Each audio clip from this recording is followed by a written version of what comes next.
Nikola Jokic and the Nuggets take on the Sixers this weekend in a rivalry week game. Is this a rivalry? Should it be a rivalry? What does this game mean for the Nuggets and for the MVP race? All that and more on Locked On Nuggets. You are Locked On Nuggets, your daily Denver Nuggets podcast. Part of the Locked On Podcast Network, your team every day. Denver Nuggets podcast, part of the Locked On Network, your team every day. Thanks for making us part of your week. Appreciate you guys being with us on all platforms. You can join us on Apple Podcasts, Spotify, and you can check out YouTube, where you can check out a live version of the show and see me rocking glasses today because I've got a little bit of an eye irritation, and so I'm not putting in contacts. I look even less like a person qualified to talk about basketball today. Today's episode is brought to you by LinkedIn. LinkedIn Jobs helps you find the qualified candidates you want to talk to faster. Post your job for free at linkedin.com/lockedonnba. My name's Matt Moore. I'm the senior NBA writer for the Action Network. Thanks for joining us. Adam Mares is off today. He'll be back with us either tomorrow for the recap show or on Monday, getting started for the week. On today's show, we're going to talk about the Philadelphia 76ers game. It's rivalry week. So we're going to talk about the game first, about the matchups involved, and then we're going to talk in the second segment about what this actually means for the Nuggets. Third segment, we're going to talk about the MVP race and the impacts thereof in terms of this being an important game or not. All right, so let's go ahead and get started here. Denver Nuggets take on the Sixers on Saturday. No reason to think that anybody's going to be resting on this one. It's an ABC game. It's a featured game of the week. This is part of NBA's rivalry week, and they put Jokic versus Embiid because they've been the two best centers in the league over the last couple of years. Jokic obviously getting the first team All-NBA spot last year. Jokic winning the MVP over Embiid the last two seasons. So it's definitely a rivalry game from the perspective of Tommy says, wouldn't call it a rivalry only in the press. Kind of accurate, right? So this is like a narrative rivalry. There's no bad blood between Joker and Embiid. Embiid said extremely complimentary things about Joker. Joker said extremely complimentary things about Embiid. They have a lot of respect for one another's games. Now, does Embiid think that he should have won the MVP the last two seasons? Obviously. He's a competitor, and he thinks he's the best in the world, and he thinks he should have won, and that's totally okay. Joker doesn't care. If you asked him, he'd probably be like, yeah, sure. Who cares? So there's no bad blood coming into this game. This could be a finals matchup, and that's one of the reasons why this actually game should matter, is that this could very well end up being a finals matchup if the Sixers don't have to face the Celtics because they can't beat the Celtics. Embiid can't do it. Just telling you right now, he can't do it. But if somebody else knocks off the Celtics before the Sixers face the Celtics or in that round, the Sixers could very well end up winning the East. And that's the first thing I would tell you here is don't underestimate how good this Sixers team is. There has been kind of this idea, they kind of slid under the radar because they got off to a bad start. The Philadelphia 76ers enter this game. Currently, they're 31-16 on Friday.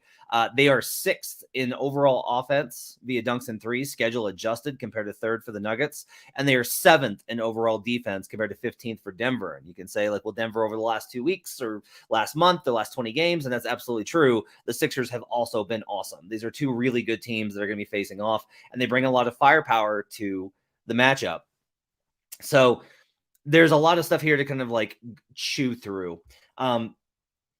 Joker kind of proved last year that his versatility gives him an advantage versus Embiid, in that Embiid, is obviously a tough player to play in the post against.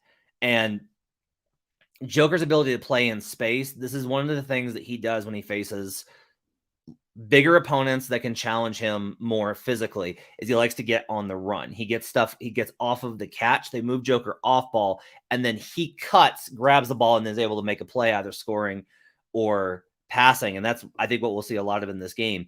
The high post stuff isn't going to be as much there because of Embiid's ability to crowd him at the point. Now he can still hit Chambord shuffles and things like that, but Embiid presents a different matchup. It's just that Joker has so many counters. There's only so much he can do. And Embiid will have to play a little bit back off of him just to prevent that drive. And that's going to open up opportunity probably for the shot. So if Joker's mid-range is falling, he'll be in good shape here. If not, that can be an area where maybe the Nuggets struggle. It's just a make or miss league, right? So if there's any sort of issue with Joker's mid-range, if it's just he has a bad game, that's the Sixers' best chance of being able to accomplish this. Pick and roll stuff is kind of interesting in that when they run two-man game, don't be surprised if Embiid plays a little bit further out. He, over the last couple of seasons, has gotten a lot better. Embiid used to just play drop. That was all he would do. And he would play deep drop, and he got killed versus the Hawks because of it. Trae Young being able to come off of that screen versus Embiid backing off into the paint.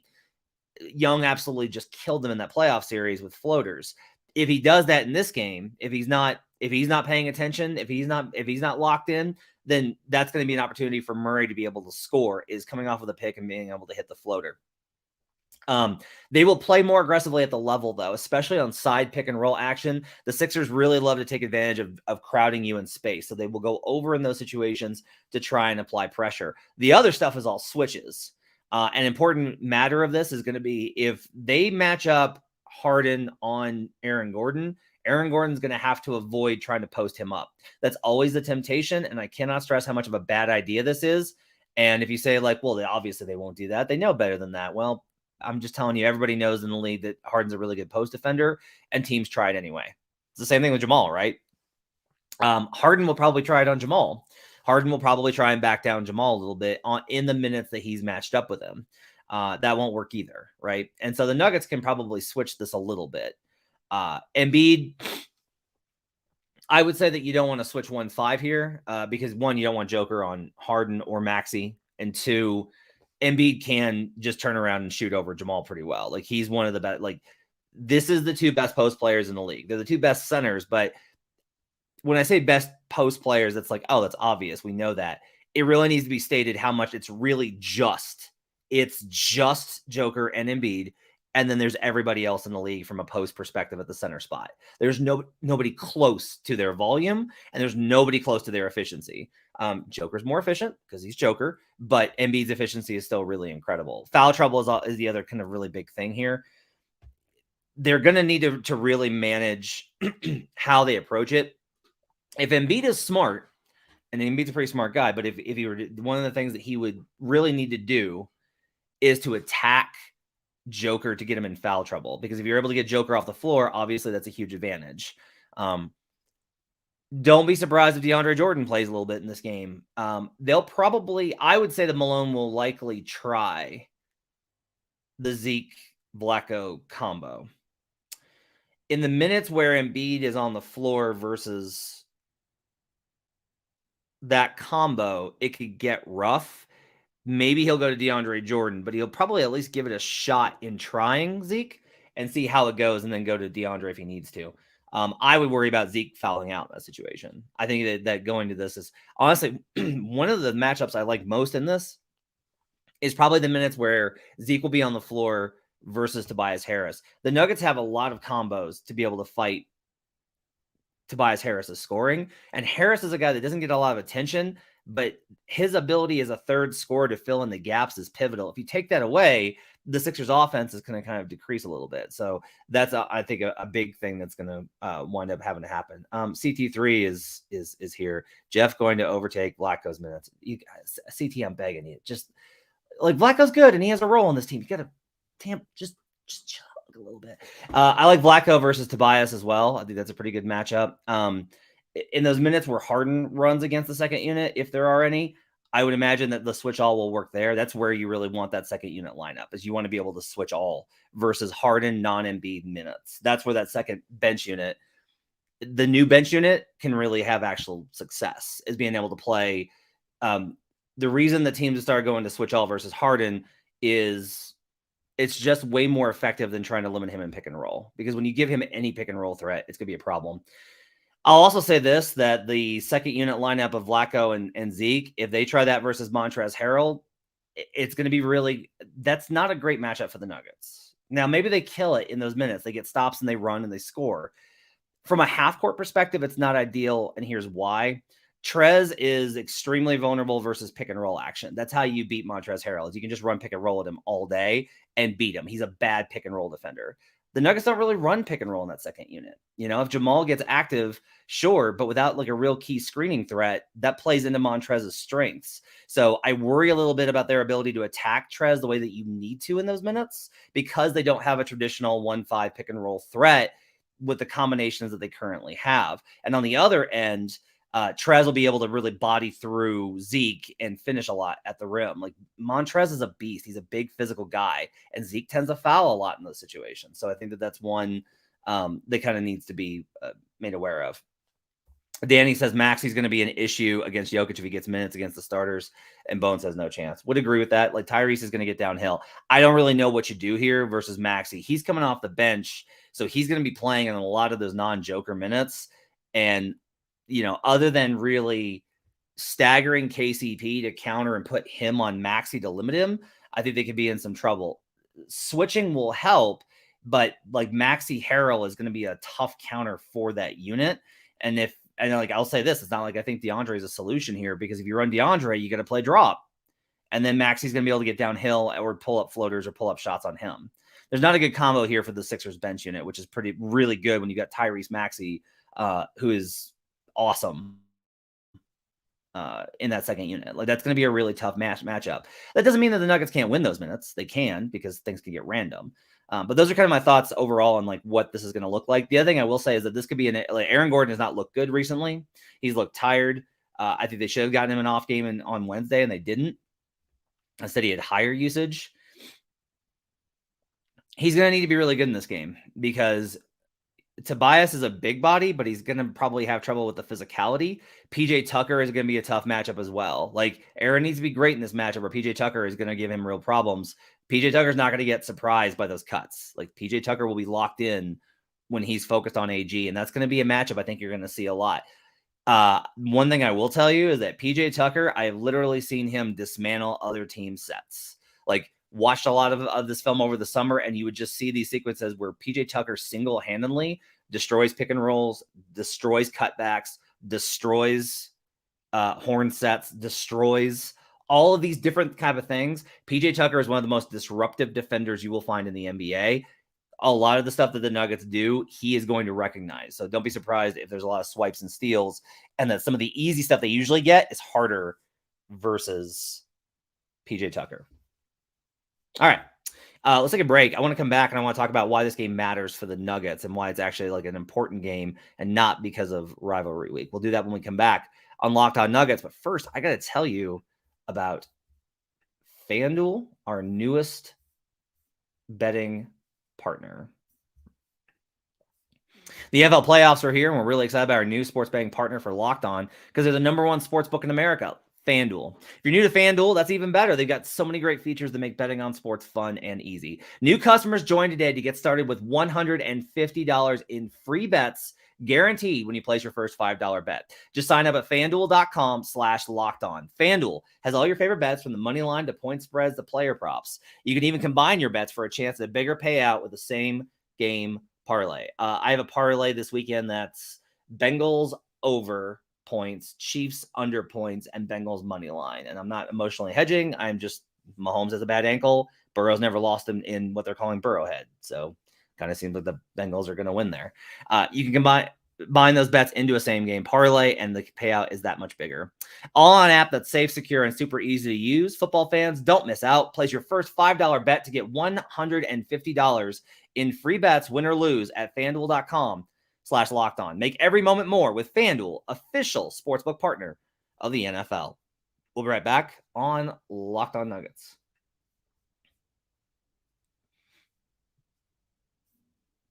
Back here on Locked On Nuggets. Thanks for joining us and making us part of your day. Appreciate you guys being with us on a Friday. Hope you guys are set for a good weekend. Should be a great game, great weekend to watch Sixers and the Nuggets.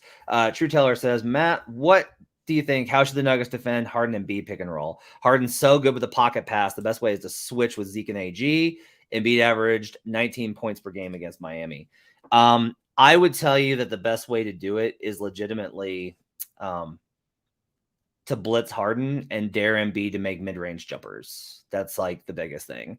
A good model for a win is that Embiid goes for 50 on 30 shots. That's a great outcome for the Nuggets. Their overall efficiency will win. Embiid won't hit that many threes. You win the math game with twos versus threes. That's like the best combo. Putting as much pressure as you can on Harden is always a really big thing. If you can shade it correctly, which they should be able to, because you want to keep him away from his left. If you can keep him going to his right right? So like when he runs left side pick and roll, blitz him on the over, kind of you want to inverse ice, so to speak, and try and push him back towards the middle. You want to try and make Harden take floaters and mid-range jumpers. And if you're not doing that, you want to get the ball out of his hands as quickly as possible. He's a great passer. To me, he's one of the most underrated passers in the NBA. For a while there, I thought he was the best passer in the league. Isn't anymore, but thought he was for a while there. He'll beat you, but what you want to do is you really want to put pressure on Embiid to just like give him the mid-range and have him take those shots. He's good, but he takes them in high volume. So he shoots around between 40 and 44% year by year on those. And that's good. It's good relative to everybody else, but that's lower efficiency overall. Like that's where you can kind of win. Let's talk about what this game means. So the Nuggets have gotten all these marquee wins over the last 2 months, and it's been like an impressive run for them. And they've beaten the Memphis Grizzlies and the Boston Celtics, and they've beaten the Miami Heat, and they've beaten all of these teams, the Clippers. But most of those were at home. And most of those were at home when the other team was on a West Coast road trip. And so this is an opportunity for the Nuggets to get a road win against a marquee opponent in a primetime spot on the road. Like this is a opportunity for the Nuggets to kind of showcase what they are capable of. It doesn't matter as much as the games that we always talk about in terms of how you build a regular season record or about establishing your playoff positioning. It's much like the Bucks game. It's an Eastern Conference opponent that's at the top of the league in a road game. All of three factors of those mean that this game is less important than most of the games the Nuggets are going to play. But it is kind of it's important for fans.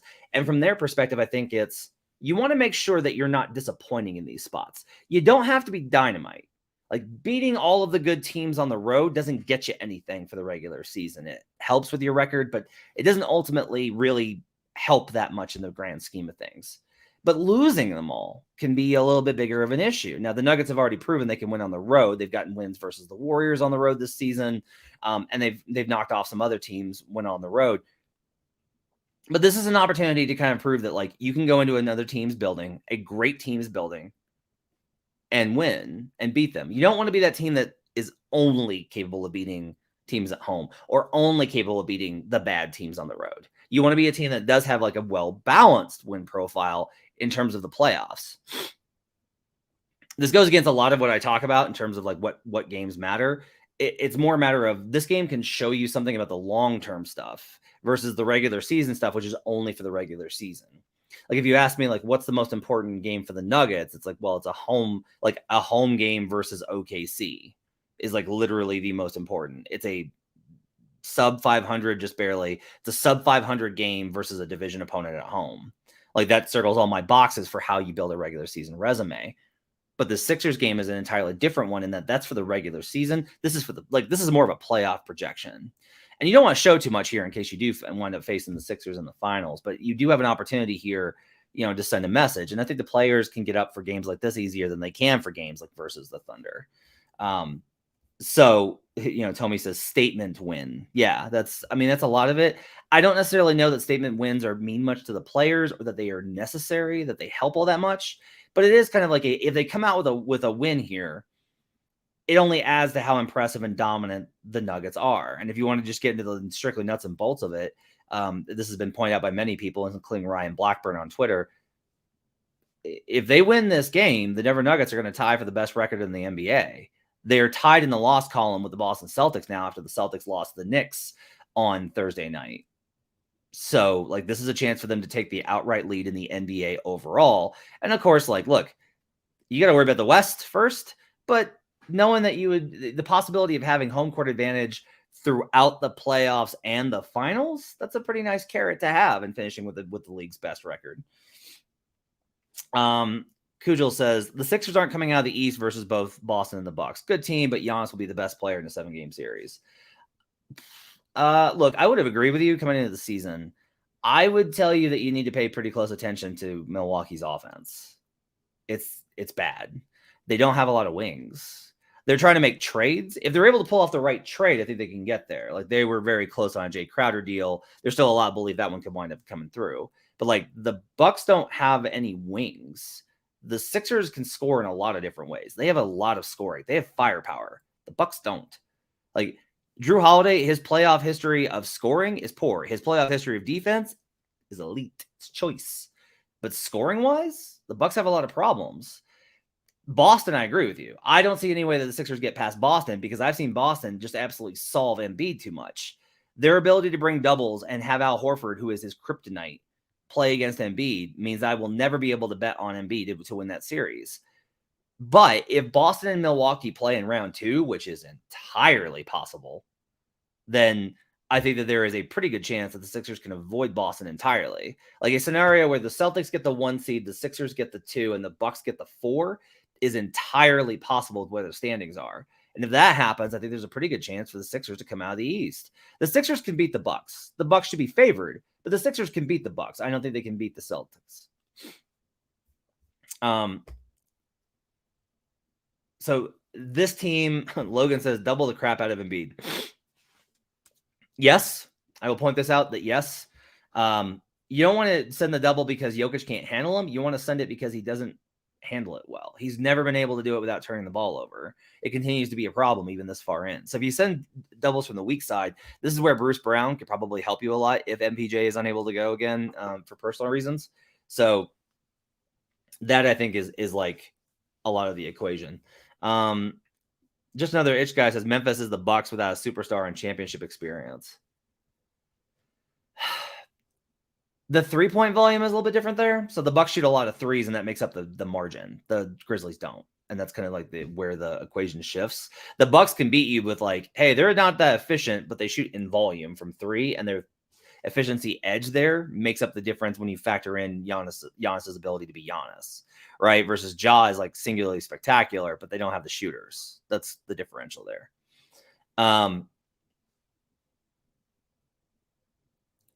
As we kind of look at we wrap up here, I think the Nuggets take this game serious. I think they get up for this one. It is an early start, which is something to kind of keep in mind here, that for Denver, this game is going to be so early that it's a little bit surprising. Like, this is a shockingly early game. It's a 3:00 Eastern tip. So that's 1:00 for Nuggets. Like, it's 1:00 Mountain. Teams going east to west for those early starts sometimes are sluggish. So we'll see. Now, sometimes the home teams are sluggish as well. It's a weekend game, so we'll see. But it's also, the Nuggets have been on the road, right? And so they played in Milwaukee on Wednesday, and now they got the Sixers game. We'll see what kind of like where they're at. But that's one thing to keep in mind, is that early in the game, one team or the other probably looks sluggish because it's such an early start. All right, let's take a break. We're going to come back and we're going to talk about the MVP race and what this is going to mean for that, because again, this is that big of a matchup that I think it warrants it. We'll do that when we come back on Locked On Nuggets. But first, I need to tell you about LinkedIn Jobs. As a small business owner or hiring manager, you know that success in 2023 all depends on the team members you surround yourself with, and that's why you got to check out LinkedIn Jobs. With LinkedIn Jobs, you can help hire qualified candidates more efficiently by matching open roles with people who have the skills, values, and experience to help you achieve your goals. LinkedIn Jobs helps you quickly attract qualified candidates to your open jobs with targeting tools. They go beyond resume data by using insights from your job post, company, and their 875 million member profiles to post your job and put it in front of the most qualified candidates. You can identify the most qualified candidates on LinkedIn Jobs and connect with them fast and for free. It's why small businesses rate LinkedIn Jobs #1 in delivering quality hires versus leading competitors. LinkedIn Jobs helps you find the qualified candidates you want to talk to faster. Post your job for free at linkedin.com/lockedonnba. That's linkedin.com/lockedonnba to post your job for free. Terms and conditions apply. We'll be right back on Locked On Nuggets.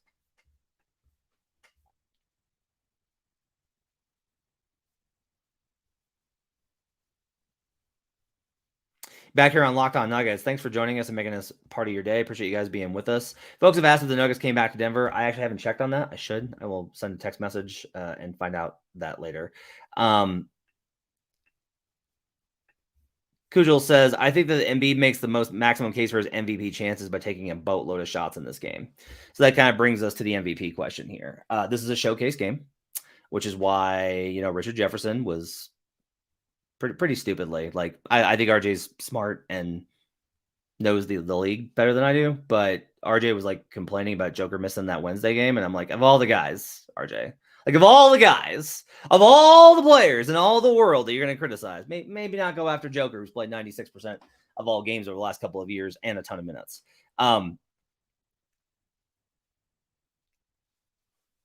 Embiid will take this game personally.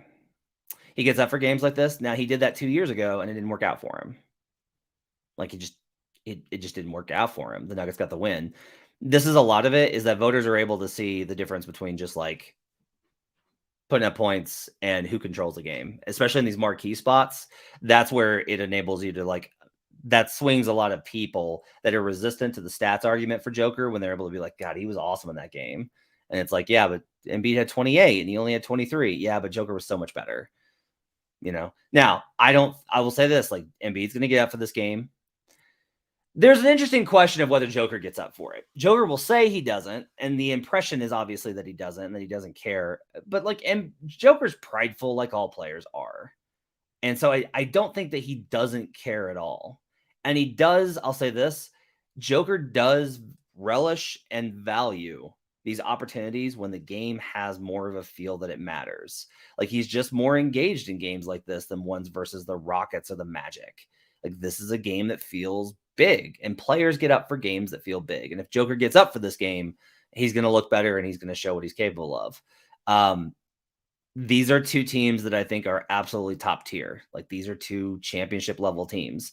I would put the Nuggets a tier higher by it's very close though. Like, to me, the top tier in the league is the Nuggets and the Celtics.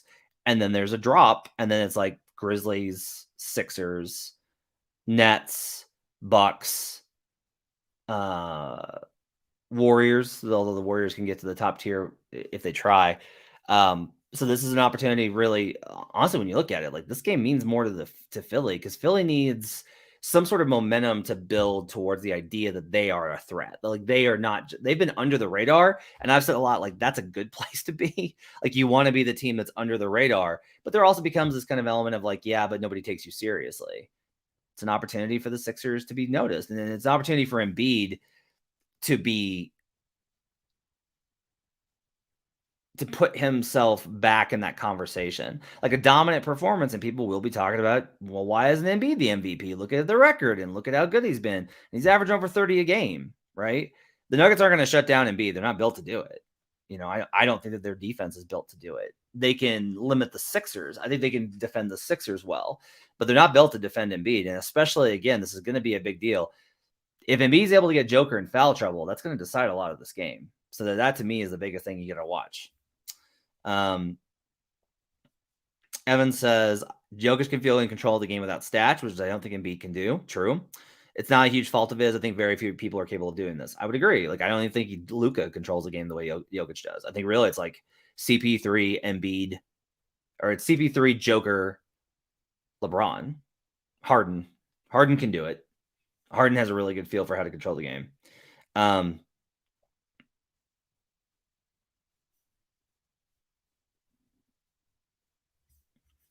Tommy says ESPN, Fox Sports, all willing Sixers on. I don't know about that. I don't know that the Sixers are. I will say this: like, the Nuggets have a lot of national TV games this year. The Nuggets are on the spotlight. Jokic got like 4th for most All-Star votes. The Nuggets are on the map. Like, they just are. So I don't necessarily know. I understand where people came from in previous seasons. I don't think there's that big of a bias against them. I think they're also a pull because people like watching them play. Jamal is exciting. You got Joker. Aaron's been fantastic. So that's all part of the equation there. All right. That's going to do it for Locked On Nuggets for a Friday. I appreciate you guys being with us. Short show today, just kind of recap, getting you set for this game. I'm going to do a recap game tomorrow night. We'll see if Adam can join me. And we'll be back on Sunday night or Monday with the Monday episode. I hope you guys have a great weekend. Appreciate you guys being with us. Make sure to rate, review, and subscribe. Hit the like and subscribe button on YouTube. It's the best way for you to support the show. Check out DNVR, daily podcast, plus your pre- and post-game shows before every Nuggets game. Check out all the great stuff at DNVR. Hope you guys have a great weekend. We'll see you guys again next time on Locked On Nuggets.